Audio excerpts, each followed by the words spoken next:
Bonjour, l'école maternelle est l'une des créations les plus originales du système éducatif français. Elle occupe une place privilégiée dans le dispositif d'accueil de la petite enfance ainsi que dans les jugements que les Français expriment sur l'école. Reconnue depuis longtemps pour sa créativité pédagogique et la qualité de son enseignement, elle n'est ni une garderie ni un jardin d'enfants. C'est une école qui comprend 3 sections, petite, moyenne et grande section. Elle a pour vocation à éduquer et à socialiser les enfants de 2 à 6 ans en leur donnant les moyens de devenir grands. L'école maternelle fait l'objet d'une demande forte aujourd'hui. En France, près de 100% des enfants de 3 ans fréquentent l'école maternelle et en majorité dans l'enseignement public. Depuis la rentrée 2019, l'instruction est obligatoire dès 3 ans. Elle est perçue non seulement comme un milieu favorable à l'épanouissement de l'enfant dans toutes les facettes de sa personnalité, mais aussi comme une étape indispensable à l'adaptation et à la réussite scolaire. Ainsi, de plus en plus de parents souhaitent une scolarisation précoce, considérant que la fréquentation de l'école maternelle est une chance pour leurs enfants. Alors, qu'est-ce que l'école maternelle aujourd'hui? Comment a-t-elle évolué? Quelles sont les spécificités de la France par rapport aux autres pays? Comment les enfants apprennent-ils à l'école maternelle? Pour aborder l'ensemble de ces questions, nous recevrons Ariane Richard-Bossé, qui est sociologue, maître de conférence à Aix-Marseille Université et qui est spécialiste des questions d'éducation. Bonjour Ariane Richard-Bossé, vous êtes maître de conférence à l'Université d'Aix-Marseille, spécialiste en éducation. Oui, c'est ça, merci. Alors je vais tout d'abord vous présenter et ensuite je vous donnerai la parole pour cette conférence sur l'école maternelle. Alors, vous êtes maître de conférence en sociologie à l'Université d'Aix-Marseille. Vous enseignez à l'INSPE. Alors, je vais préciser, l'INSPE, c'est l'Institut national supérieur du professorat et de l'éducation. Et en fait, c'est le lieu où on forme les futurs enseignants et les professionnels de l'éducation. Vous êtes également chercheur au Centre méditerranéen de sociologie, de sciences politiques et d'histoire à Aix-en-Provence. Et vous co-animez un axe de recherche sur la socialisation, l'éducation et la culture. Vous êtes membre du conseil scientifique de la structure fédérative de recherche en éducation. Et puis, vous faites également partie du réseau de recherche REISEDA, qui est un réseau de recherche sur la socialisation, l'enseignement, les inégalités et la différenciation dans les apprentissages. Alors, vous êtes spécialiste de différents domaines de recherche, en sociologie essentiellement, et sociologie de l'éducation évidemment, et des politiques publiques d'éducation. Vous avez donc réalisé différentes recherches sur la construction des savoirs à l'école maternelle au départ, mais également maintenant, vos recherches vous conduisent aussi sur l'éducation à la citoyenneté active en Europe, sur l'accompagnement et le suivi de la mise en place des parcours d'excellence dans l'Académie d'Aix-Marseille. Et puis, vous avez 2 recherches en cours aujourd'hui sur la mise en place des cités éducatives, des REP, c'est-à-dire des réseaux d'éducation prioritaires. Et puis, vous travaillez également sur des dispositifs, des devoirs faits en REP. Voilà, vous pourrez peut-être nous en parler un peu plus si on a du temps lors de cette conférence. Vous avez différentes recherches à votre actif, hein, vous publiez beaucoup dans des revues internationales et scientifiques sur la question de l'accompagnement au collège également et au lycée, pas qu'au niveau de l'école maternelle, hein. Et puis vous avez un dernier ouvrage qui vient de paraître chez l'Harmattan en 2021 qui s'intitule « La connaissance au cœur du social, catégories élémentaires et activités éducatives ». Voilà. Donc vous allez aujourd'hui nous parler de l'école maternelle essentiellement. Comment apprend-on à l'école maternelle? Et puis, vous allez nous donner également des conseils pour les parents qui nous écoutent. Nous vous écoutons avec grand plaisir. Donc, merci Nathalie. Merci à la ville de Marseille pour son invitation. Je vais donc m'appuyer sur un certain nombre de recherches que j'ai réalisées à l'école maternelle pour vous montrer peut-être quelques aspects de la manière dont on apprend à l'école maternelle aujourd'hui.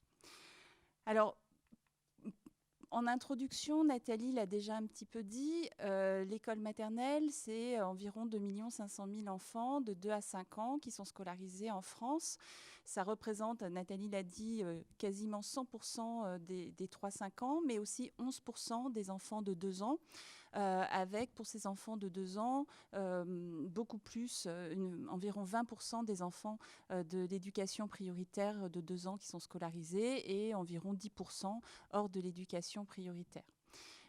Nathalie l'a dit aussi, la nouveauté pour l'école maternelle, c'est que depuis la rentrée de 2019, l'instruction est obligatoire à partir de 3 ans, ce qui n'était pas le cas auparavant. Et de ce fait, les enfants qui restent par exemple à la maison doivent avoir un contrôle de la part de l'inspection académique sur les apprentissages qu'ils font, y compris dans la famille. Et puis, ce qu'on sait aussi, voilà, globalement, sur cette scolarité à l'école maternelle, c'est que c'est une scolarité qui est déjà marquée par un certain nombre d'inégalités. On sait que parmi les élèves qui ont les moins bons résultats, tels qu'ils sont pointés dans les évaluations nationales, un tiers sont des élèves de milieux défavorisés, c'est-à-dire des enfants d'ouvriers ou d'inactifs, alors que ce n'est le cas que d'un enfant sur 10 dont le parent est cadre ou enseignant, par exemple. Et puis, on sait aussi que ces inégalités qui se créent dès l'école maternelle ont des conséquences à plus long terme, puisque quand on regarde les résultats au niveau du CE2, donc à l'école élémentaire, ce qui influe le plus sur le retard en CE2, c'est notamment le niveau scolaire qu'avait l'enfant en début de CP, donc à l'issue de sa scolarité à l'école maternelle. Donc les enjeux autour des apprentissages à l'école maternelle sont des enjeux forts pour l'enfant au moment où il les vit, mais aussi pour sa scolarité à plus long terme.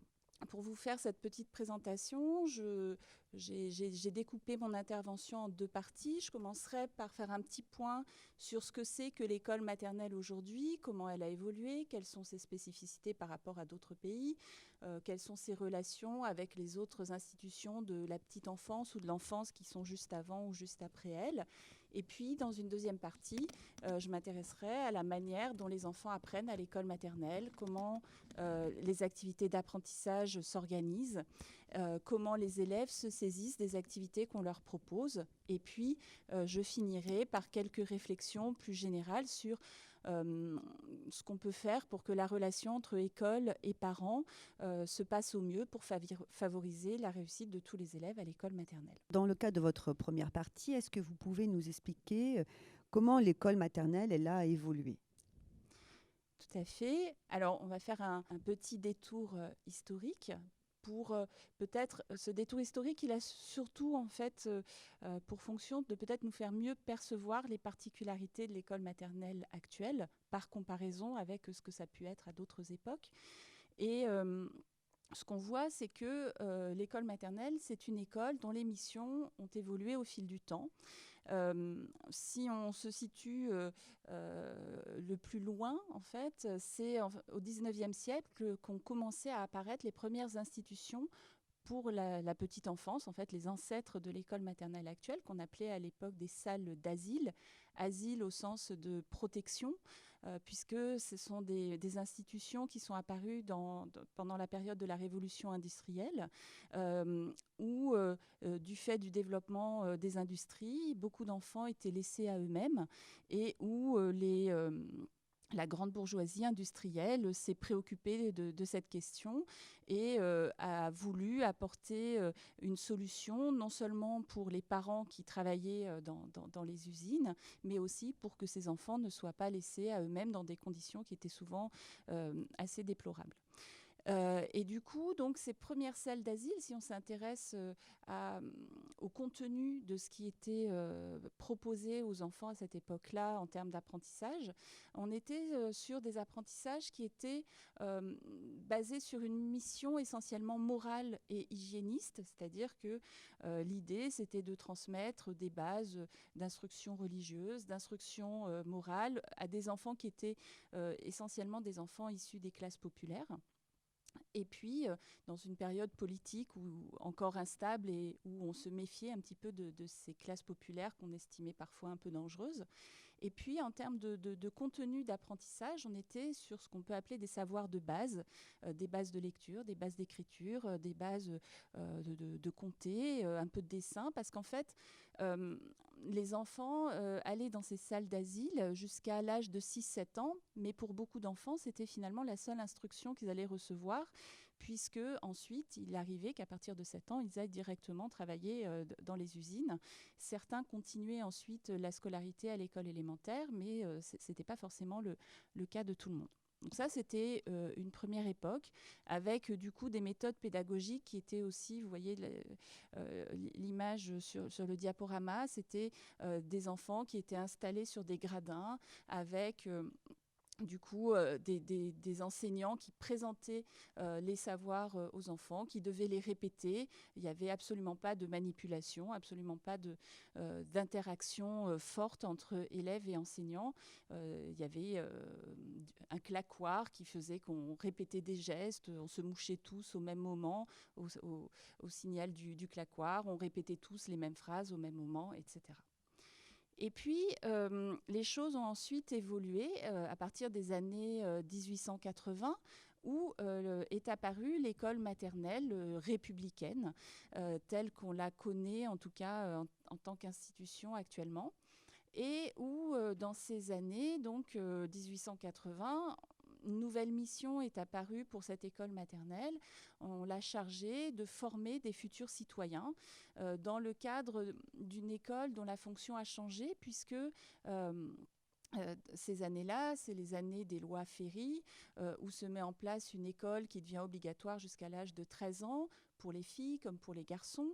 Et du coup, l'école maternelle devient un premier palier de l'école républicaine, qui à l'époque n'est donc pas encore obligatoire, mais qui du coup n'a plus à se charger des savoirs de base, comme dans le cas des salles d'asile, mais au contraire peut se libérer un petit peu de ses apprentissages les plus scolaires pour développer en amont des apprentissages beaucoup plus larges, ce que reflète un petit peu ce terme de école, donc le côté scolaire, et maternel, un côté affectif qui est plus développé que dans la suite de la scolarité. Et puis, du coup, c'est aussi à cette époque-là, dans ces années, à partir des années 1880, mais jusqu'aux années environ 1960, donc, où cette école maternelle se développe et dans ce qu'on va considérer être son âge d'or, où sa réputation, dont Nathalie parlait tout à l'heure, va dépasser le cadre de la France, avoir un rayonnement international, etc. Et où on va voir une école qui se développe avec une identité particulière qui n'est pas celle de l'école élémentaire, mais qui n'est pas celle des salles d'asile contre lesquelles l'école maternelle s'est développée sur la base de critiques importantes des méthodes pédagogiques qui étaient en place dans ces salles d'asile. Et on va voir progressivement cette tranche d'âge des 2 à 6, 7 ans qui va évoluer. On va les partager avec une première classe d'âge pour les 2-4 ans et puis une autre pour les 5-7 ans avec des activités qui vont se différencier. Donc les effectifs aussi vont diminuer.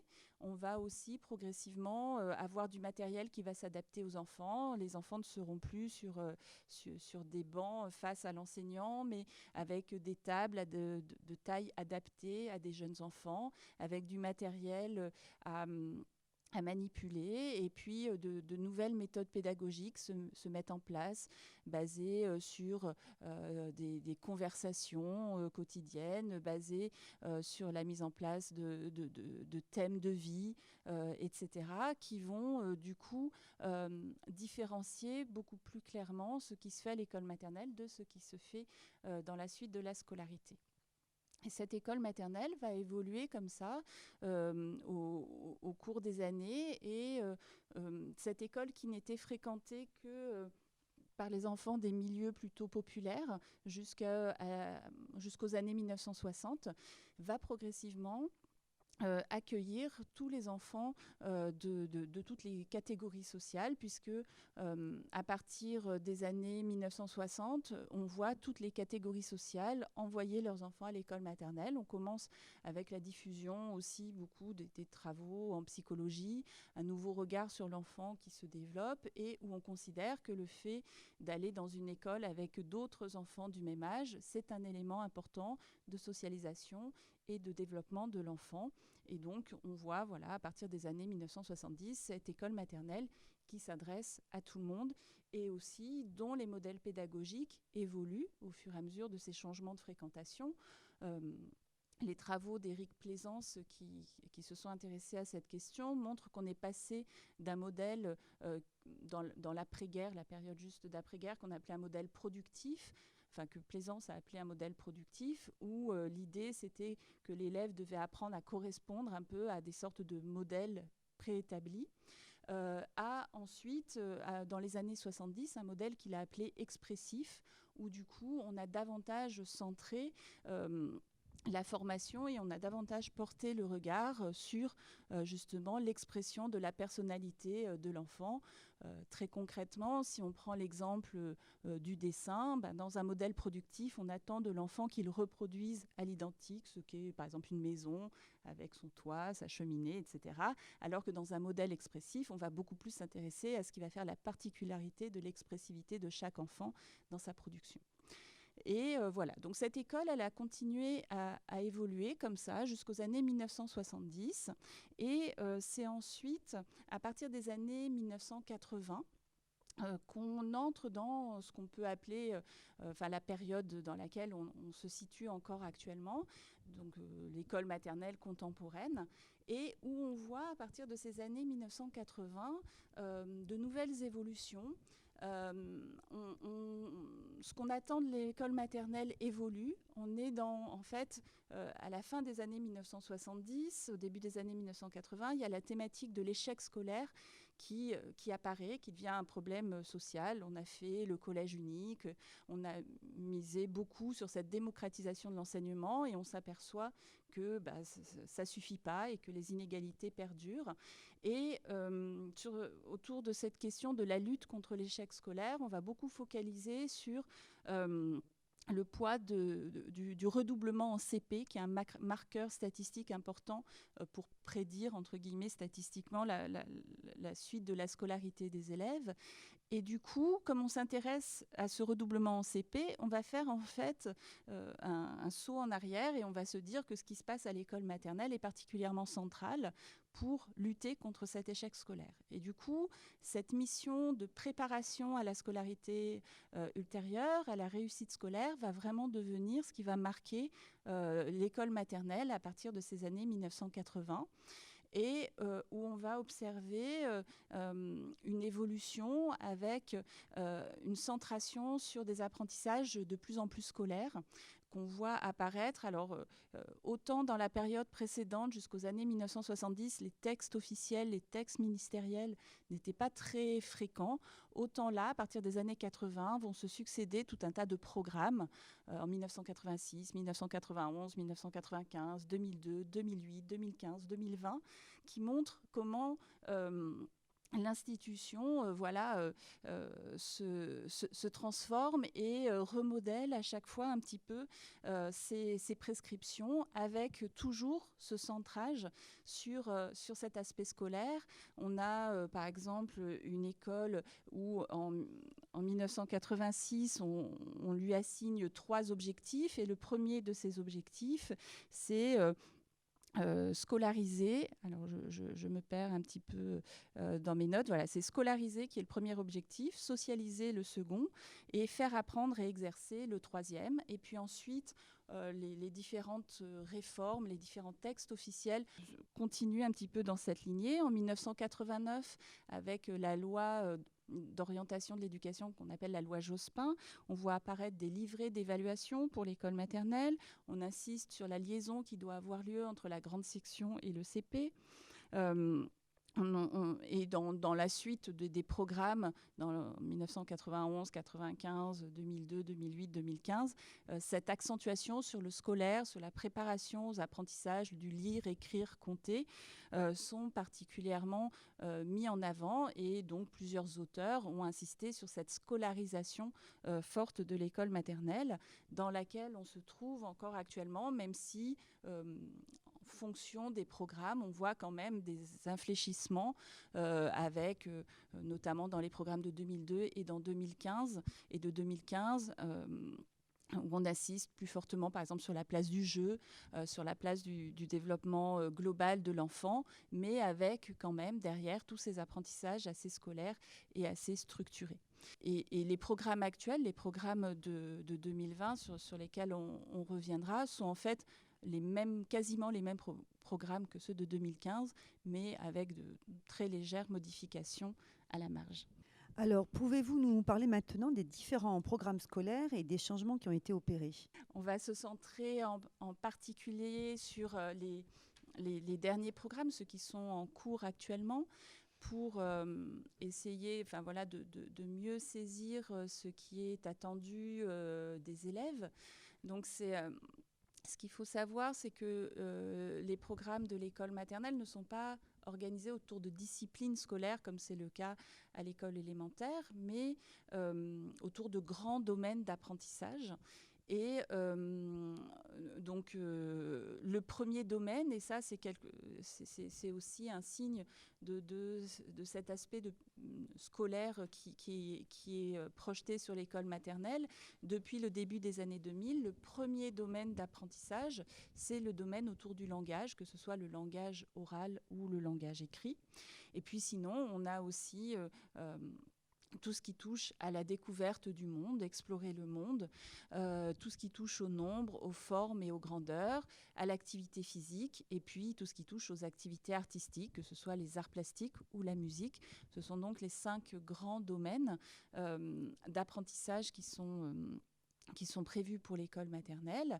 Et puis, c'est aussi une école, même s'il y a cet aspect assez scolaire qui est toujours présent, on est quand même sur une école qui se veut spécifique en lien avec l'âge des enfants auxquels elle s'adresse. Une école aussi qui est là pour faire apprendre, mais aussi pour apprendre à vivre ensemble avec d'autres enfants, donc tout l'aspect de socialisation au sens où on l'entend généralement. Et puis, une école qui, comme on l'a dit, qui va avoir des modalités d'apprentissage un petit peu spécifiques, avec une place notamment autour du jeu qui est un peu particulière, mais aussi des modalités d'organisation pédagogique dont on va reparler, qui lui sont spécifiques. Merci pour ces éléments, pour les différentes spécificités et différents domaines représentés au niveau de l'école maternelle. Comment se positionne l'école maternelle par rapport en Europe, par exemple, ou dans d'autres pays, au niveau international? Est-ce qu'on est plutôt bon élève ou pas, en fait? Alors, si on compare l'école maternelle française avec ce qui se passe dans d'autres pays, savoir si on est bon élève ou pas, c'est compliqué parce que les modèles sont tellement différents d'un pays à l'autre. Alors, ce qu'on peut dire d'abord, c'est que par rapport aux autres pays, et notamment, on va en rester à la sphère européenne parce que y a aussi, si on prend vraiment la comparaison internationale à l'échelle mondiale, évidemment beaucoup de pays où il n'y a absolument pas de scolarité équivalente à l'école maternelle. Mais en Europe, par exemple, ce qui caractérise, et encore plus depuis 2019, la France, c'est une école qui scolarise tôt. En fait, la France est le deuxième pays après la Hongrie à scolariser les enfants avec une instruction obligatoire à partir de 3 ans. Dans la plupart des autres pays européens, on est plutôt sur une scolarité qui devient obligatoire à partir de 6 ans. Et si je ne dis pas de bêtises, c'est en Estonie où c'est même à partir de 7 ans. Donc, par rapport, est-ce que c'est être bon élève ou pas bon élève que de commencer tôt? La question, évidemment, est complexe. De toute façon, on a vu que même avant que l'école maternelle que l'instruction soit obligatoire à partir de 3 ans, il y avait quasiment 100% des enfants qui fréquentaient cette école. Donc de toute façon, en France, on est dans un modèle où cette scolarité précoce est fortement intégrée par les familles et par la société de manière globale, ce qui n'est pas forcément le cas dans d'autres pays où on préfère d'autres types de modes d'éducation collective à un modèle scolaire. En même temps, on a parlé en introduction de la question des inégalités scolaires. On peut aussi se dire que une forme d'éducation scolaire qui commence plus tôt peut aussi justement permettre que cette éducation soit développée pour tous les enfants. Donc voilà, donc c'est il y a des aspects positifs, mais aussi probablement par rapport à d'autres pays, en tout cas, une forme d'obligation d'instruction qui est en tout cas beaucoup plus précoce. L'autre élément qu'on peut signaler par rapport aux autres pays, c'est qu'en France, on est dans une école où le taux d'encadrement par enfant, c'est-à-dire le nombre d'adultes par enfant, est faible. Si vous voyez sur le schéma, on est environ à 22 enfants par adulte, alors que la moyenne des autres pays est plutôt entre 15 et 18, on va dire. Et même si on rajoute les ADSEM, donc les autres adultes comme des AESH par exemple, qui sont dans les classes pour s'occuper d'élèves en situation de handicap, même si on rajoute tous ces personnels supplémentaires qui n'ont pas la même fonction que les enseignants, on reste toujours dans les pays qui ont le taux d'encadrement le plus faible. Ce qui, on peut le comprendre, n'est pas forcément du côté des bons élèves, du coup, cette fois-ci. Alors, on vient de voir le positionnement de la France par rapport à l'Europe, avec une scolarisation quand même qui est très, très précoce de nos enfants. Est-ce que les apprentissages scolaires, maintenant, eux, sont associés au développement de l'enfant ou pas du tout ? Comme on l'a vu par avant, il y a toujours ces deux dimensions, la dimension à la fois scolaire des apprentissages et cette dimension plus de socialisation, d'apprendre à vivre avec les autres. Mais c'est vrai que quand on regarde les comparaisons internationales, la France fait partie des pays où la dimension scolaire est beaucoup plus développée qu'ailleurs. Et notamment... donc c'est toujours ce côté de préparation à la scolarité ultérieure qui est mis en avant, alors que si on compare avec d'autres pays du centre ou du nord de l'Europe, ils ont aussi ce côté de préparation scolaire, mais avec une, une accentuation plus forte de tout ce qui touche au développement global de l'enfant, à sa socialisation qui passe avant les apprentissages scolaires. Donc, si on compare par rapport aux autres pays, c'est vrai qu'en France, on a tendance à faire passer un petit peu, même s'il n'y a pas que les apprentissages scolaires, il y a le développement de l'enfant, mais les apprentissages scolaires tiennent une place beaucoup plus importante que dans d'autres pays. Alors, en ce qui concerne maintenant les relations que l'école peut avoir avec les autres instances ou les autres structures de la petite enfance, comment ça se passe? Est-ce qu'il y a des relations et quelles sont-elles? Alors, il y a bien sûr des relations. Là aussi, on peut aller regarder ce qui se passe dans d'autres pays, et notamment pour tout ce qui touche aux relations avec les institutions de la petite enfance, donc qui sont avant l'école maternelle. Là encore, si on regarde au niveau européen, il y a deux formes d'organisation suivant les pays. Une forme qu'on appelle une forme intégrée, où dans un certain nombre de pays, tout ce qui touche à l'éducation au sens large des 0-6 ans est pris en charge par les mêmes tutelles, par les mêmes types de professionnels, et où du coup il y a une continuité beaucoup plus forte sur cette tranche des 0-6 ans.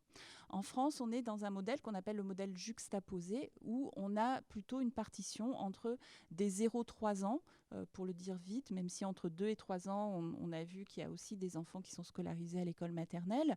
Mais grosso modo, des 0-3 ans qui sont plutôt pris en charge par des institutions de type crèche, halte-garderie, nourrice, etc. Et avec une formation et des tutelles qui ne sont pas du tout les mêmes que l'école maternelle qui, elle, s'intéresse aux 3-6 ans, et où le personnel qui forme les enfants sont pris en charge par l'éducation nationale, avec un niveau de formation, niveau master qui n'est pas le même, etc. Et où donc on voit que bien sûr il y a des relations qui existent et qui sont faites, mais qui sont probablement plus compliquées à organiser en termes de continuité que dans les modèles des pays où on est sur un modèle intégré, où il y a une plus forte continuité comme ça sur la tranche des 0-6 ans. Et puis en ce qui concerne les relations avec ce qui se passe après l'école maternelle, donc avec l'école élémentaire, avec le CP, là, on est aussi sur des hésitations. On parlait de cette de cette hésitation entre le côté école et le côté maternel.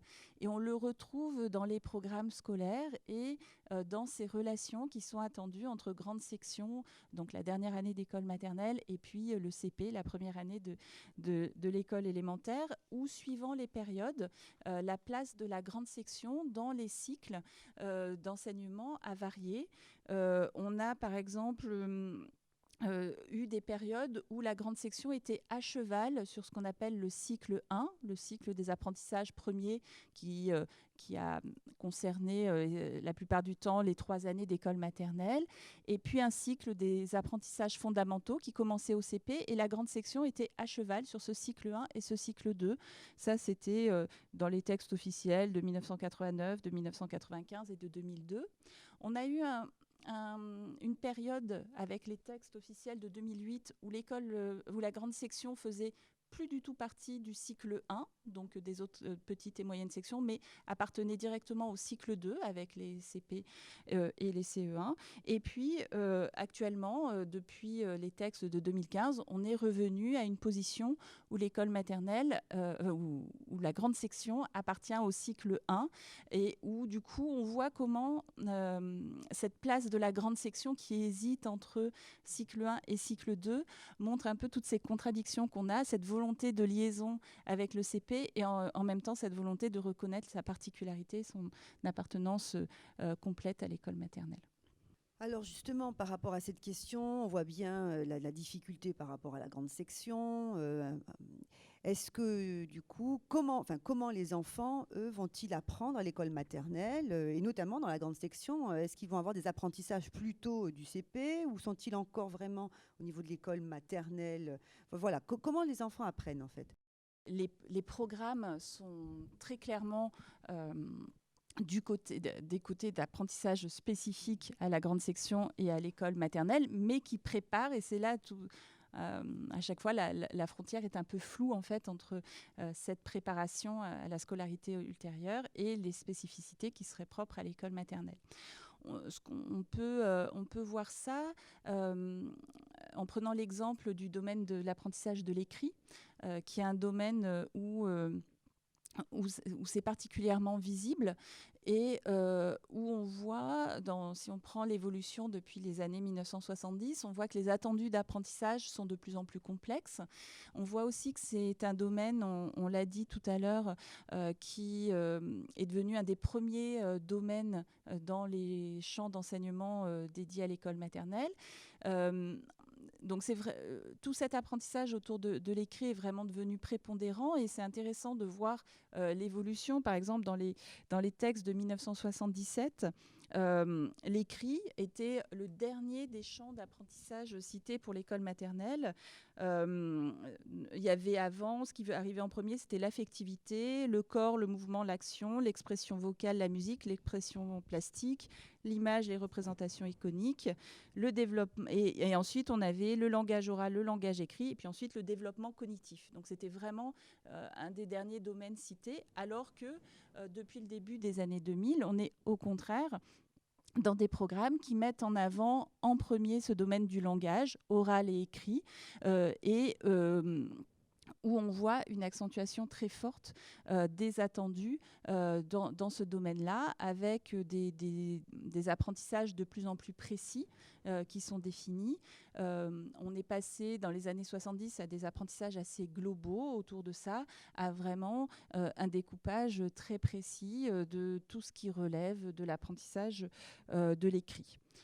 Et puis, en même temps, on voit aussi que c'est un domaine qui reste relativement ambivalent. Quand on analyse tous ces textes, on voit qu'il y a toujours des hésitations entre la préparation aux apprentissages fondamentaux et des apprentissages systématiques. Par exemple, dans le texte des programmes de 2015 revus en 2001, on dit « Ce qui est visé à l'école maternelle est la découverte de ce principe alphabétique et non l'apprentissage systématique des relations entre forme orale et écrite ». Mais on voit que la limite entre découverte et apprentissage systématique, elle peut être interprétée de différentes manières, et donc qui reste un flou à ce niveau-là.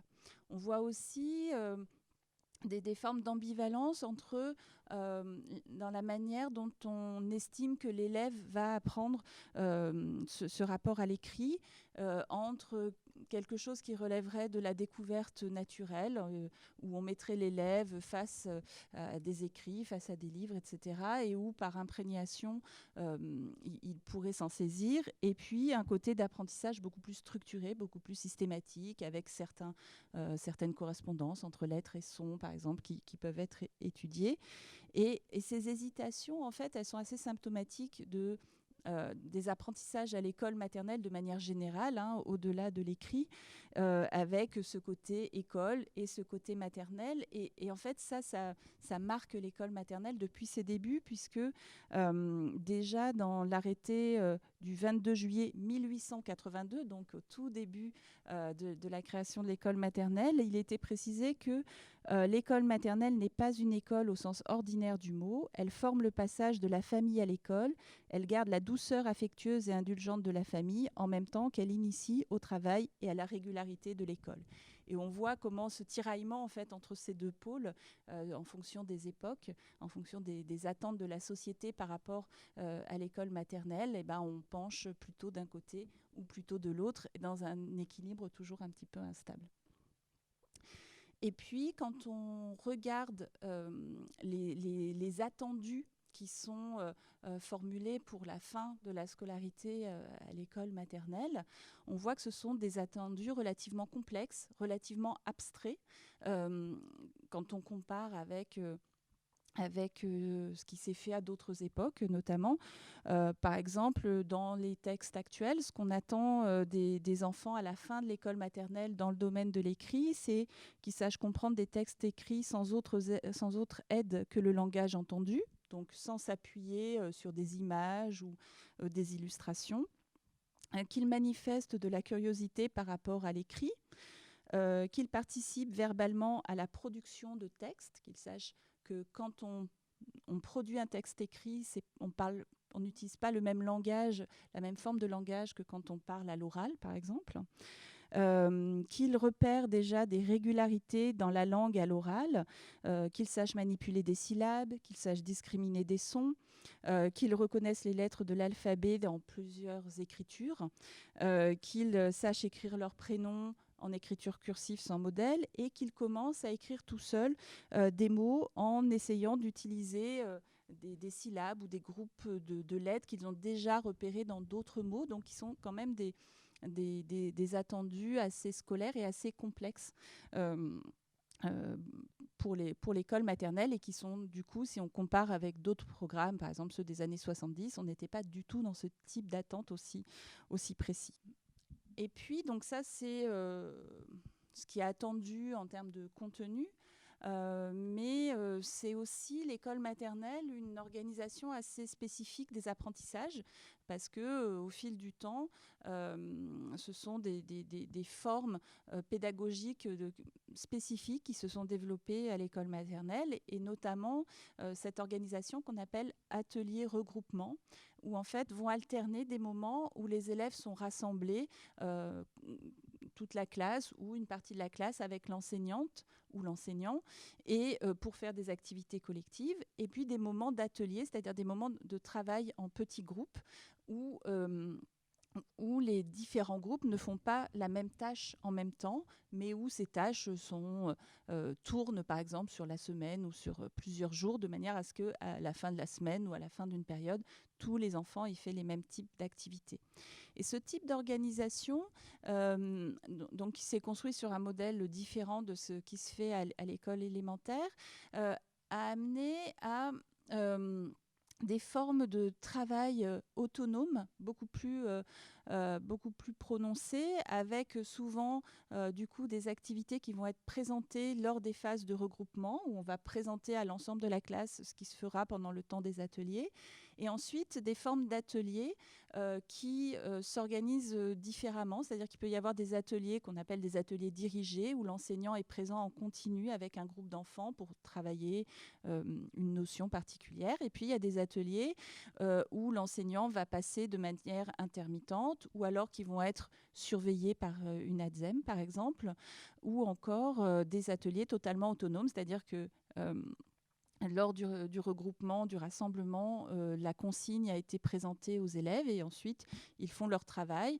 très souvent autour de fiches pédagogiques dont on va reparler plus en détail, mais où ensuite ils font le travail seuls sans qu'il y ait d'aide ou de soutien possible de la part, par exemple, de l'enseignant. Et du coup, ce qu'on observe aussi depuis, en lien avec la dernière période, celle dont on a appelé la période de l'école maternelle contemporaine, c'est que de plus en plus d'activités d'apprentissage s'appuient sur des supports papier et notamment sur des fiches d'exercice. Et donc, ça va avec ce poids de plus en plus grand de l'aspect scolaire sur l'école maternelle, mais aussi sur une place de l'écrit qui est croissante. Ce qu'on voit, c'est que ces fiches d'exercice, ce n'est pas neutre par rapport aux apprentissages. D'une part, parce que ça s'appuie sur des formes de rapport au savoir qui sont spécifiques, c'est-à-dire que quand il y a un travail sur fiche, c'est beaucoup plus fréquemment un travail individuel et beaucoup moins un travail de groupe ou collectif qui est attendu. C'est aussi très souvent un support qu'on utilise dans le cadre d'ateliers autonomes, puisque c'est un moyen pour l'enseignant, même quand il n'est pas présent, d'encadrer un petit peu le travail des élèves. Et puis, ça s'appuie aussi sur des formes très scolaires autour de l'écrit, avec souvent la date qui est écrite sur la fiche, le nom de l'élève, etc. Et puis, on voit aussi que ces fiches, elles participent à transformer aussi les savoirs, parce que sur une fiche, quand on regarde les consignes qui sont données, c'est très souvent des consignes de même type. Ça peut être colorié, entouré, relié, découpé, collé, des étiquettes pour les plus fréquentes. Mais du coup, on voit bien que ce n'est pas n'importe quel type de contenu, pas n'importe quel type de savoir qui peut s'adapter à ce type de travail sur fiche. Et ça tend à accentuer des contenus qui sont beaucoup plus sur l'aspect technique de l'écrit, reproduire des mots, entourer des dessins ou colorier des dessins qui contiennent une syllabe, etc. Et beaucoup moins sur des aspects plus sur les fonctions sociales de l'écrit, sur la dimension littéraire, par exemple. Et où on voit que voilà, tout ça, ça cadre un petit peu le travail des élèves. Là, il y a un exemple de fiche où on voit comment les petits dessins qui sont mis, les petites cases qui sont faites pour que l'enfant écrive une lettre dans chacune des cases, tout ça est fait pour encadrer les tâches qu'il va ensuite avoir à réaliser seul. Et puis, dans les évolutions les plus récentes, dans les pratiques à l'école maternelle, depuis les années 2010 à peu près, on voit se développer beaucoup d'activités inspirées de la pédagogie de Maria Montessori. Et en particulier parce qu'il y a eu un grand succès médiatique d'un ouvrage de Céline Alvarez publié en 2016 qui a renouvelé un petit peu ce regard sur la pédagogie de Maria Montessori, et où on voit du coup de nouveaux types d'activités qui se développent dans les classes. Des activités qui sont souvent conçues pour être plus individuelles, où l'enfant a plus le choix de l'activité qu'il va faire, à condition que l'enseignant la lui ait présentée auparavant, le choix de la durée de l'activité, le choix de changer d'activité pendant la période prévue pour cette tâche, mais aussi des activités qui sont beaucoup plus organisées autour de matériel spécifique qui... Alors dans les classes, parce que c'est pas toujours du matériel pur Montessori, mais aussi beaucoup de matériel qui est produit par les enseignants eux-mêmes, mais qui s'inspire de ces pédagogies Montessori, et basé sur de la manipulation. mais aussi avec l'idée que ce matériel pourrait être autocorrectif et où l'enfant pourrait valider de lui-même le fait d'avoir réussi ou non une activité. Et voilà, ça c'est vraiment quelque chose qui se développe particulièrement dans les écoles maternelles actuellement, alors que jusqu'aux années 2010, c'était vraiment cantonné aux écoles privées, des écoles Montessori, et il y a eu un vaste mouvement de démocratisation de ce type d'activité dans les écoles. Alors, juste avant d'aller Oui. plus loin, Ariane, Oui. est-ce que vous pourriez préciser pour le public la pédagogie justement Montessori? Oui. Un tout petit focus sur cette Alors, question. Donc Maria Montessori, c'était à la base une médecin italienne qui a développé une méthode pédagogique spécifique donc, en Italie au début du XXe siècle. D'abord auprès d'enfants en situation de handicap, puis dans des quartiers populaires en Italie. Et elle a développé toute cette pédagogie voilà, à partir de matériel très spécifique pour les enfants d'âge équivalent à l'école maternelle. Et donc c'est une méthode dont l'idée principale est que l'enfant porte en lui en fait ses capacités de développement et que si on lui offre un milieu qui peut répondre à ses besoins, il va développer les apprentissages en se confrontant à du matériel à partir de sa propre volonté d'aller vers ce matériel. Et voilà, donc ça s'est développé donc en Italie, on va dire dans la première moitié du XXe siècle, un petit peu après-guerre. Et puis après, en France notamment, ça s'est développé essentiellement dans des écoles privées, avant les années 2010 où ça s'est diffusé beaucoup plus largement. Mais on pourra revenir aussi sur les effets de ces pédagogies peut-être en fin de présentation, si vous voulez. Et puis donc dans cette organisation un petit peu spécifique à l'école maternelle, on peut maintenant s'intéresser à la manière dont les élèves se saisissent des activités qui leur sont proposées et plus particulièrement aux différences qu'on peut observer dans cette manière qu'ont les élèves d'investir les activités d'apprentissage. Alors, par rapport aux recherches que j'ai menées, j'ai distingué 3 registres en fait, sur lesquels s'appuient les élèves et où comment pour une même activité, on peut voir donc, des élèves qui vont l'appréhender de manière très différente, avec un premier registre qui est celui auquel on s'attend, en tout cas auquel les enseignants s'attendent quand ils proposent une activité en classe, qui est le registre scolaire, où on s'attend à ce que quand l'élève a une tâche à faire, il la prenne comme une tâche scolaire, qu'il ait conscience des apprentissages qui sont en jeu derrière. Dans le domaine de l'écrit, sur lequel j'ai plus particulièrement travaillé, on voit des élèves qui sont capables déjà de travailler sur des lettres, sur des sons, sur des mots, sur des phrases, avec déjà en fait une perception finalement de l'usage de ces catégories, non plus dans le sens où ce sont des mots qu'on utilise dans les échanges quotidiens, mais vraiment comme un objet d'apprentissage qu'on peut décomposer, qu'on peut analyser, et qui, du coup, on peut décomposer un mot en lettres, en syllabes, et on sait que telle lettre, on la retrouve dans différents mots, que telle syllabe, c'est toujours comme ça qu'elle s'écrit, etc. Et on voit des élèves qui maîtrisent déjà ça très bien en fin de grande section, des élèves aussi qui sont déjà rentrés dans presque dans la lecture, c'est-à-dire qu'ils savent décoder un petit peu certains sons. Des élèves aussi qui ont déjà une perception de la dimension littéraire de l'écrit, qui sont capables de faire des liens entre différents ouvrages d'un même auteur, entre des ouvrages d'auteurs différents, en tout cas qui sont rentrés déjà dans cette dimension littéraire. Et ce registre scolaire, qui est celui finalement qui est attendu, pourtant, ce n'est pas celui qu'on voit le plus fréquemment dans les classes. C'est souvent 1 ou 2 élèves par groupe d'enfants. Donc, on est, disons, sur un quart des élèves, très globalement, qui maîtrisent déjà cette forme de rapport au savoir.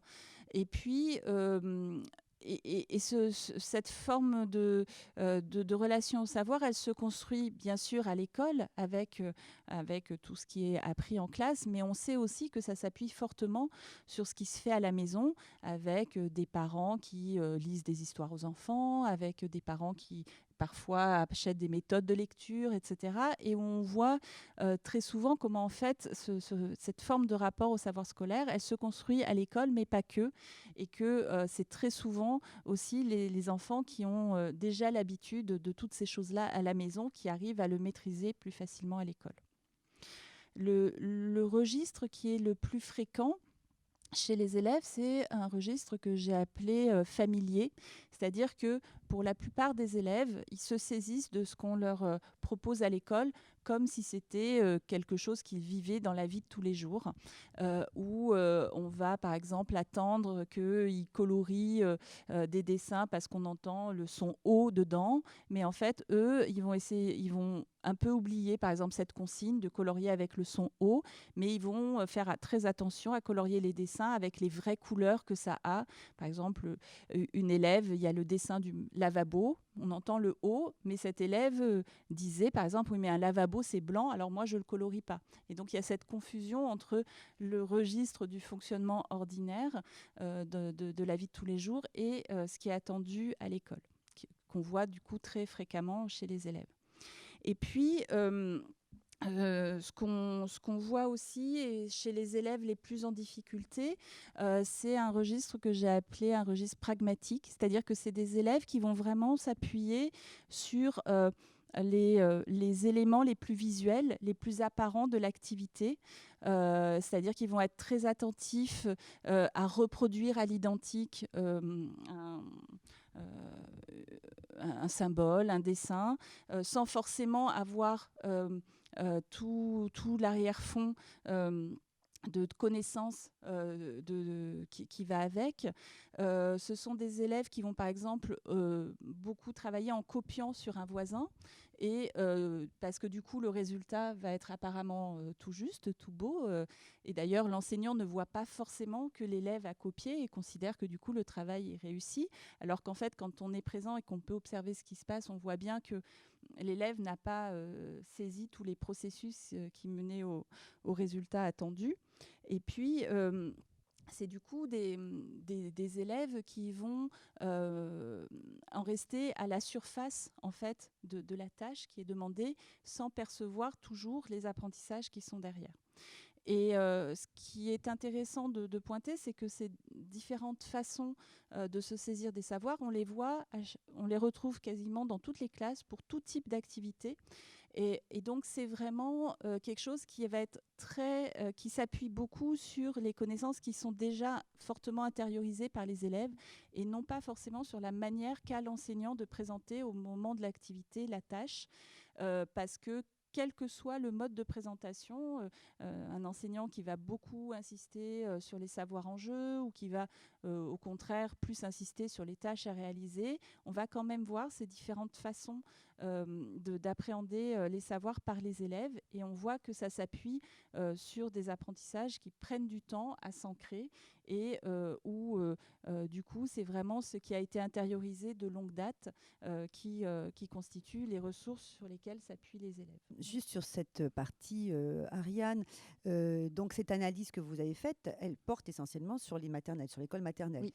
Mais ces registres des savoirs appréhendés, registres scolaires, familiers, pragmatiques, est-ce qu'on pourrait aussi les reprendre pour l'école primaire, le collège et le lycée, par exemple ? Alors, il faudrait évidemment le faire de manière beaucoup plus systématique que ce que j'ai pu faire. En tout cas, ce que je peux dire, c'est que les travaux qui portent sur la construction des inégalités scolaires montrent que les processus qui sont à l'œuvre dans la construction de ces inégalités se retrouvent à différents moments du système scolaire, que ce soit en maternelle, en élémentaire, au collège, etc. Et effectivement, on voit avec du coup des contenus d'apprentissage très différents en fonction de l'âge des élèves, mais des processus qui sont toujours un peu les mêmes.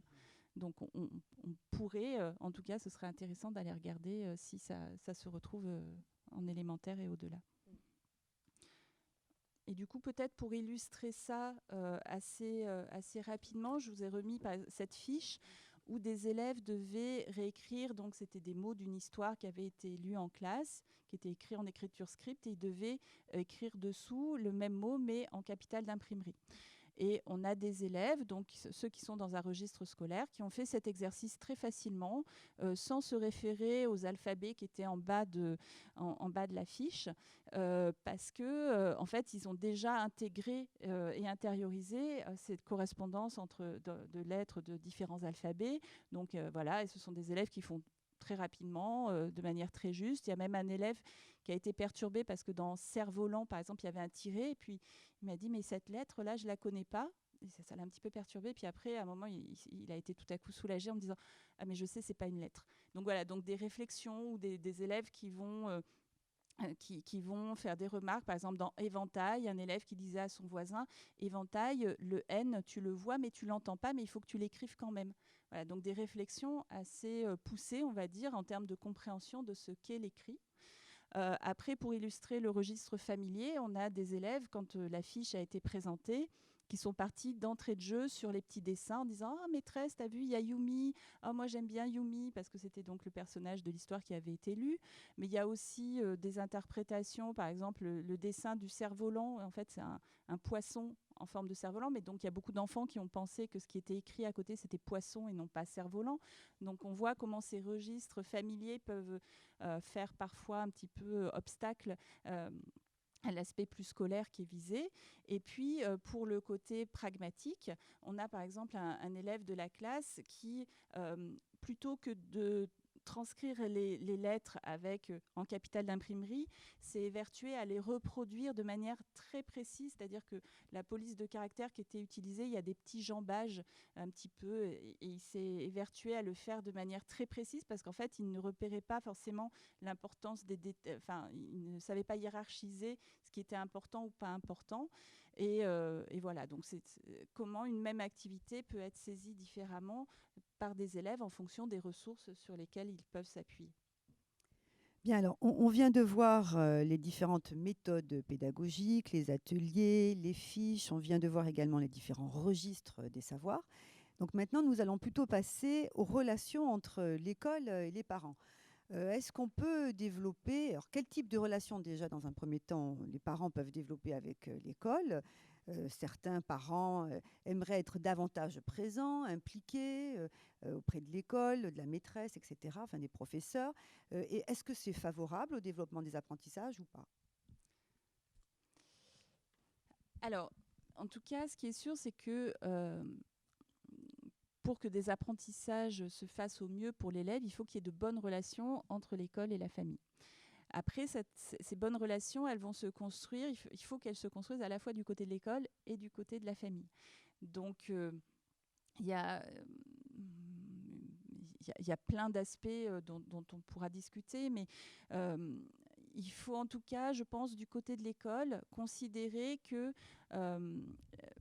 c'est pas forcément évident pour tous les parents de comprendre ce qu'est l'école maternelle et ce qu'elle attend des enfants.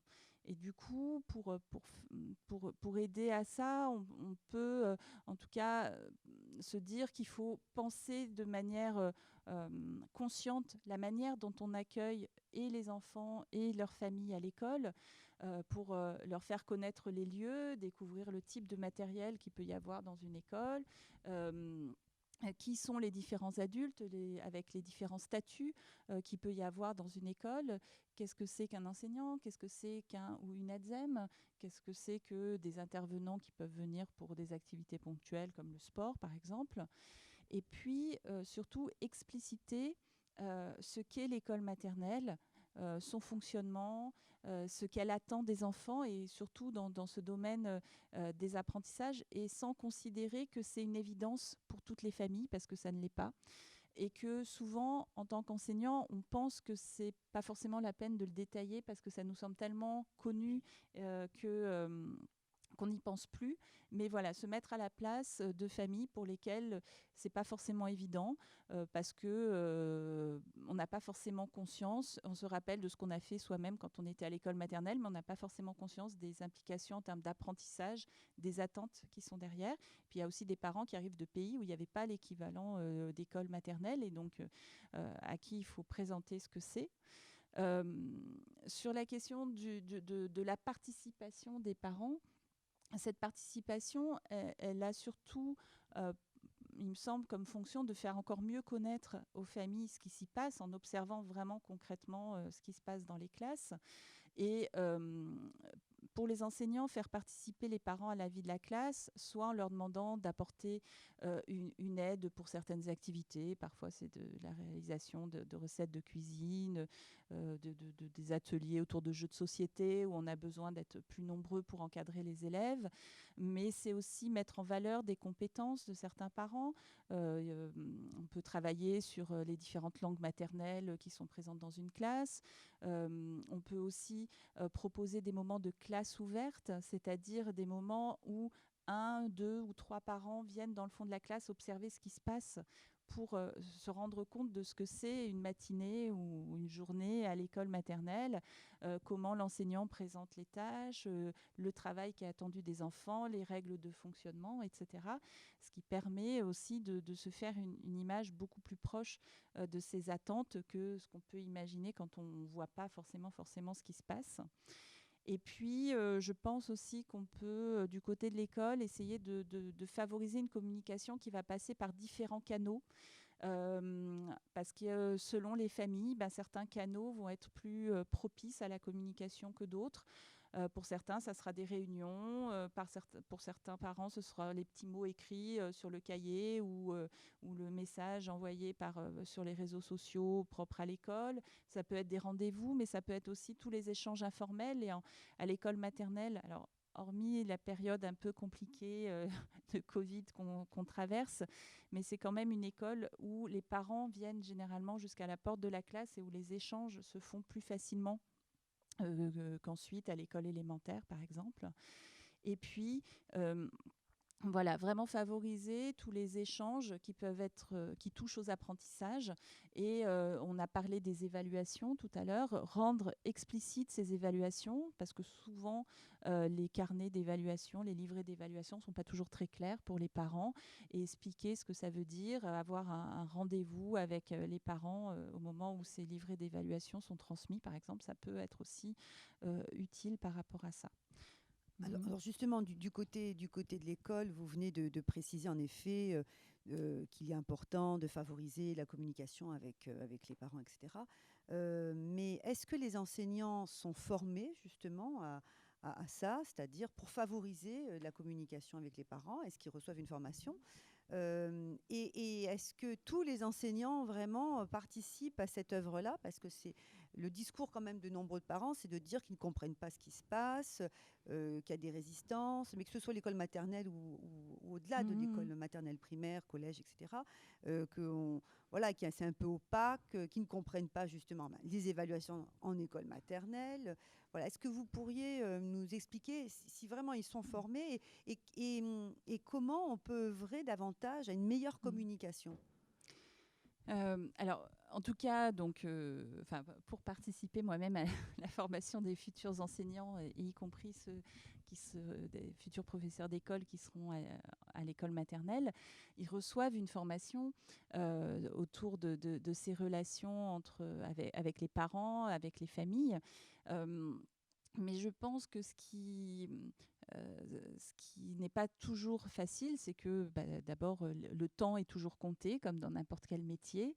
La volonté est souvent là de communiquer, mais elle se heurte à des difficultés parfois très concrètes. Voilà, le manque de temps, parfois l'incompréhension, parce que mais parce qu'on n'a pas toujours le temps, que ce soit du côté des parents ou que ce soit du côté des enseignants, d'expliquer pourquoi on pense telle ou telle chose ou pourquoi on n'a pas compris telle ou telle chose à l'école, et où parfois les choses, au moment où on en parle quand il y a un problème, au lieu d'avoir fait de la prévention de ces problèmes et d'en avoir parlé dès le départ. Donc, c'est peut-être voilà, en luttant contre ce temps qui est toujours trop court pour tout faire, parce que la volonté est là. Après, voilà, je parlais de classes ouvertes, etc. Il y a souvent aussi, c'est pas facile d'accepter de s'exposer au regard des autres, éventuellement de subir des critiques, etc. Mais ce qu'on voit en général, c'est quand ça a lieu, au contraire, ça permet de clarifier beaucoup de choses et d'apaiser des relations qui souvent partent sur des incompréhensions. Donc je pense en tout cas que voilà, dans ce rapport au temps, se dire qu'on ne perd pas du temps quand on fait ça, mais qu'on en gagne finalement, et on gagne en efficacité pour la suite, et que ça s'organise pas qu'à l'échelle d'une classe, mais à l'échelle de toute une école. Je pense que c'est des choses qui en tout cas, où la volonté est là, et il faut juste arriver à ce que ça se mette en place au milieu de toutes les contraintes voilà, sanitaires, sécuritaires et autres qu'on peut avoir notamment en ce moment. Par rapport à la question de l'évaluation, vous avez bien précisé hein, dans le cadre de votre conférence l'accentuation sur le scolaire, sur l'évolution avec l'évolution des apprentissages, et puis on en arrive à la question de l'évaluation à l'école maternelle. Alors, est-ce que vous pensez que l'évaluation, c'est une bonne chose? Parce qu'à l'école maternelle, où on a reçu récemment Roland Gori, justement sur cette question, alors Roland Gori, mais d'autres spécialistes en éducation, hein, pensent qu'il faudrait évoluer sur cette question de l'évaluation. Alors, vous-même, qu'est-ce que vous en pensez? Et notamment pour l'école maternelle. Ben, je pense que c'est pas l'évaluation en soi n'est pas bonne ou mauvaise, c'est qu'est-ce qu'on en fait et comment on la fait. C'est-à-dire que il me semble que dans une logique où on sait qu'à l'école maternelle, il y a un certain nombre d'apprentissages qui sont visés, où on sait qu'il y a un certain nombre d'inégalités qui existent déjà dès l'école maternelle, l'évaluation peut être un outil pour l'enseignant pour suivre en fait ce que font ses élèves, savoir si l'activité qu'il a proposée elle a été réussie, s'ils ont compris, s'ils ont perçu ce qui était attendu, etc. Donc l'évaluation, elle est déjà au service de l'enseignant et de son enseignement. Après, il y a ce qu'on en fait vis-à-vis des parents et vis-à-vis des enfants. Vis-à-vis des enfants, on parle, et vis-à-vis des parents aussi, dans les textes et notamment dans les derniers programmes, ceux de 2015, revus en 2020 mais peu modifiés, on parle d'évaluation positive, d'évaluation bienveillante, avec l'idée que, notamment à l'école maternelle, même si on en parle aussi pour d'autres niveaux, mais sur l'école maternelle, l'essentiel, c'est surtout de valoriser les réussites, mais sans forcément mettre trop le doigt sur les difficultés. Alors, c'est un peu à double tranchant, parce qu'effectivement, le fait que l'élève puisse se construire une image positive de lui-même en tant qu'apprenant, qu'il puisse avoir confiance dans ses ressources, c'est quelque chose évidemment d'essentiel. Et en même temps, le risque, si on ne pointe pas, mais évidemment il faut le faire de manière bienveillante et positive, si on ne pointe pas les difficultés qui peuvent se présenter, soit au niveau de l'élève, soit si on n'en parle pas avec les parents, le risque aussi c'est de les leurrer en ne présentant que des réussites et sans souligner éventuellement des aspects qui seraient à approfondir, à travailler ou à prolonger par rapport, parce que quoi qu'il arrive, on est dans un modèle scolaire, et je pense que même dans les pays où on est moins sur ce modèle scolaire, il y a des attendus, et même si on ne les dit pas, il y a toujours une norme qui est présente à laquelle on va comparer les résultats des élèves. Donc, je pense que l'évaluation en soi est un outil. Le tout, c'est de trouver une manière d'utiliser cet outil et de travailler aussi sur ce qu'est l'erreur, et l'erreur pas en tant qu'une faute qui serait commise, mais au contraire comme un point d'appui pour comprendre comment l'élève a compris l'activité qui lui a été proposée, et lui permettre ensuite de comprendre ce qui était en fait attendu et l'écart qu'il y a entre les deux. Ça peut être un outil intéressant par rapport à ça, mais sans en faire quelque chose qui se transforme en une pression, un stress, ni du côté des parents, ni du côté des enfants. Et puis peut-être pour continuer sur ces relations entre école, parents, famille, on a parlé de ce qui pouvait se faire du côté de l'école et peut-être aussi donc du côté des parents. Arriver aussi du côté des parents à construire une relation de confiance avec l'enseignant ou l'enseignante de son enfant, communiquer régulièrement. Alors si on est présent, communiquer de vive voix. Si on ne l'est pas, ça peut être par le biais de petits mots dans un cahier ou par des rendez-vous qu'on va prendre. Et notamment communiquer sur des événements personnels ou familiaux qui peuvent impacter aussi ce que va vivre l'enfant à l'école. On parlait tout à l'heure d'une conférence qui avait eu lieu sur la famille s'agrandit, la naissance d'un petit frère, d'une petite sœur. Forcément, ça n'impacte pas que la vie familiale, ça impacte toute la vie de l'enfant. Et c'est des choses qui peuvent s'accompagner aussi à l'école. Ça peut être du côté des parents aussi, s'informer, participer à ce qui se passe à l'école, que ce soit du côté de ce qui est proposé par l'enseignant, mais aussi peut-être s'intégrer dans les associations de parents pour mieux connaître le fonctionnement, mieux connaître les personnels.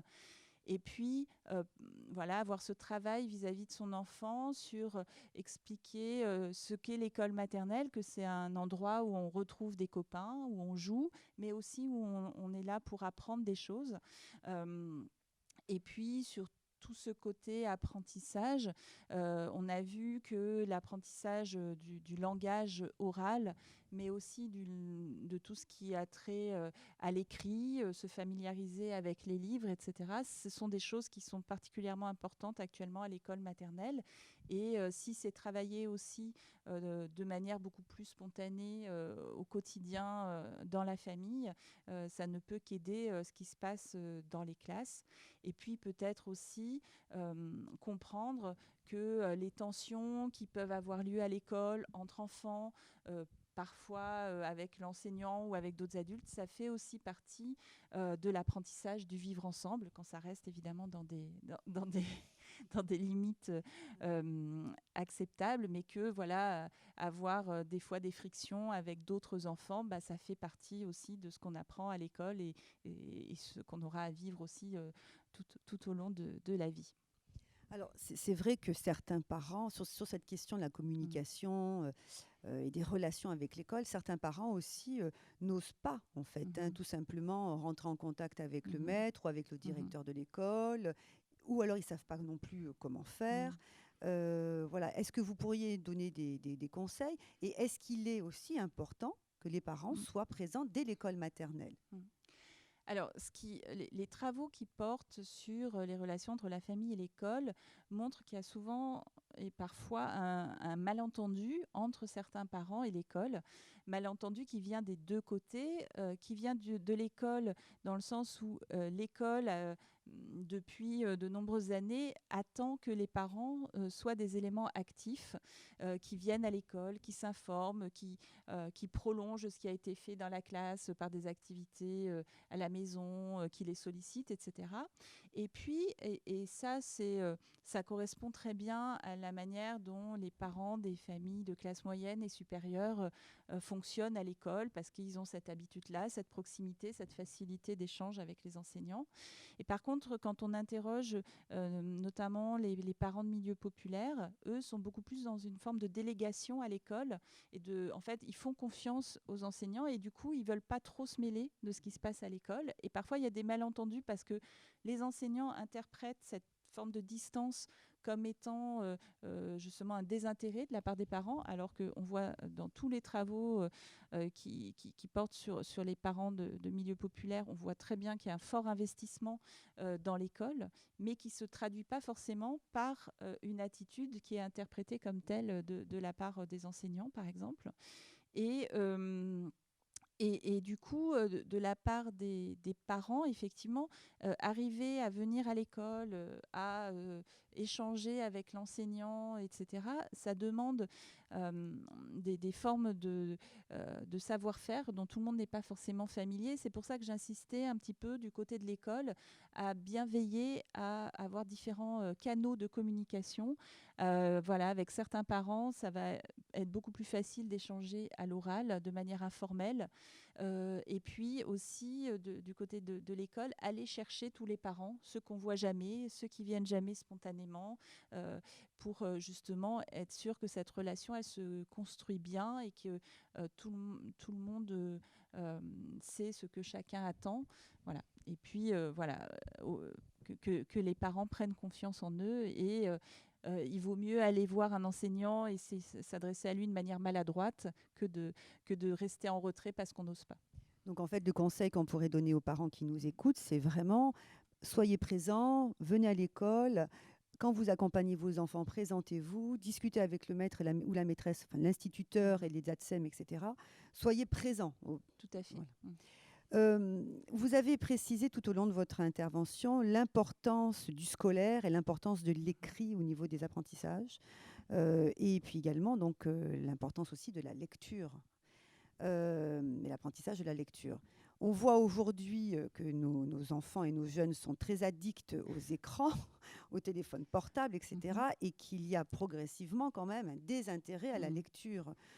Comment pourriez-vous, quels conseils pourriez-vous donner aux parents pour aider leurs enfants à aimer davantage la lecture, à prendre davantage du temps pour lire et puis partager avec les parents un moment de lecture? Alors, la chance qu'il y a, c'est que ce désintérêt pour le livre et la lecture, il arrive souvent à la préadolescence ou l'adolescence et que les enfants d'école maternelle aiment encore beaucoup le contact avec le livre, avec les histoires. Et, et puis aussi parce que à l'école maternelle, en général, la majeure partie des enfants ne savent pas encore lire et le livre passe très souvent par la lecture, par un adulte, par un grand frère, une grande sœur, un enseignant, etc. Et donc dans une relation affective avec quelqu'un d'autre. Donc ce qu'on pourrait éventuellement conseiller aux parents, c'est de favoriser ce contact avec le livre des petits, fréquenter par exemple les médiathèques qui ont souvent des ressources très riches en ouvrages de toutes sortes, parce que ce qu'on voit, il y a un certain nombre de travaux sur le rapport à la littérature jeunesse, où là aussi on voit que suivant les familles, on va avoir plutôt tendance à aller vers des ouvrages qui ont des formes de récits plus simples, ou au contraire des formes de récits plus complexes avec des hypothèses à faire où le texte n'est pas toujours en rapport avec l'image, par exemple, qui demande des réflexions plus poussées à l'enfant, et où du coup, en allant par exemple dans une médiathèque, on va pouvoir trouver un éventail d'ouvrages très riches. Et puis voilà, se dire que dès petit, on peut raconter des histoires, que ce soit sous forme orale, raconter des histoires ou bien lire des livres, et puis faire de ce moment un moment d'échange intime avec l'enfant, et aussi avec l'idée derrière de lui donner un petit peu des clés de comment on s'approprie l'écrit, de le rendre attentif à un moment de l'histoire un petit peu compliqué, en lui disant tu as vu ce qu'il a fait, tu as compris, etc. Et échanger par rapport à tout ça en famille et puis à l'école. D'accord, merci à vous. Juste une dernière question peut-être sur la question des méthodes d'éducation, d'apprentissage. Vous avez parlé donc de la pédagogie Montessori. Il y a encore également la pédagogie freinée, où l'élève apprend grâce à l'expérimentation. Qu'est-ce que vous pensez, vous, de ces différentes méthodes et quels sont en fait leurs effets? Alors, déjà, un premier point, c'est qu'il ne faudrait pas opposer d'un côté les méthodes dites de pédagogie nouvelle, même si c'est des pédagogies qui datent très souvent du début du XXe siècle et donc qui ne sont pas si nouvelles que ça, mais opposer pédagogie Montessori, pédagogie freinée et ce qui se passe dans les classes, parce qu'en fait, ce sont des pédagogies qui ont été... qui irrigue aussi tout un tas de pratiques pédagogiques qui se font actuellement dans les classes. Bon, on a parlé un petit peu de la pédagogie Montessori, mais la pédagogie freinée, il y a plein de choses qui se passent, notamment à l'école maternelle, des moments de ce qu'on appelle le quad neuf, donc des discussions à partir d'événements que les enfants racontent, etc., qui sont inspirés de cette pédagogie Montessori. Le travail autour de manipulation, d'expérimentation qui est aussi très présent. Même si ce n'est pas une pédagogie complète freinée ou une pédagogie complète Montessori qui est mise en place dans les classes.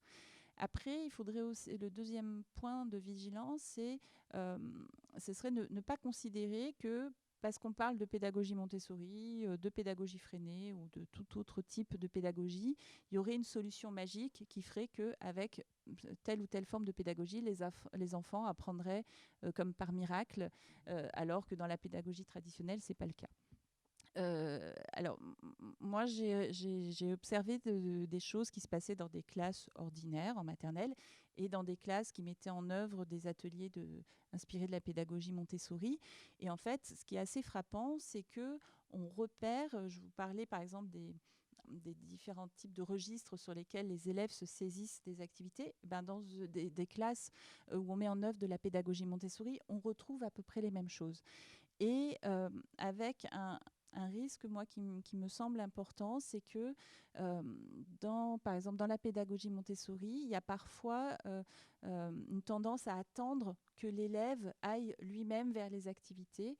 Et ce qu'on voit, ce que j'ai observé dans certaines classes, c'est qu'il y a certains élèves qui vont rester tant qu'on ne leur propose pas autre chose, dans des activités de type manipulation, enfin versement de graines, manipulation de pâte à modeler, des choses comme ça, et qui ne vont pas spontanément vers des activités plus scolaires. Alors que ce qu'on observe, c'est que ces mêmes élèves, le jour où l'enseignant lui propose cette activité, par exemple sur un travail autour de reconnaissance de syllabes ou de mots, etc., il entre dans cette activité, mais il ne le fait pas spontanément, il a besoin d'être accompagné pour le faire. Et donc, il n'y a pas de solution pédagogique miracle. Ce qu'on voit, c'est l'importance, quelle que soit la forme pédagogique, du contrôle que peut avoir l'enseignant sur ce que fait l'élève pour observer les processus d'apprentissage qu'il met en œuvre et pouvoir interagir avec lui si jamais ces processus d'apprentissage ne correspondent pas à ce qui est attendu, avec cette idée qu'il y a des choses qui sont évidentes pour certains élèves et il y en a d'autres pour lesquelles il faut les expliciter parce qu'ils ne vont pas forcément ou alors pas suffisamment rapidement les découvrir par eux-mêmes. Merci beaucoup, Ariane. Merci à vous. Richard Bossé, pour cette présentation qui est très claire et passionnante de l'évolution de la place de l'école maternelle. Nous avons parlé des programmes, des relations avec les institutions, les autres institutions. Nous avons parlé des différentes méthodes pédagogiques et puis de l'importance aussi, bien évidemment, de la communication entre l'école et les parents. Merci à vous et au plaisir de vous revoir. Merci beaucoup.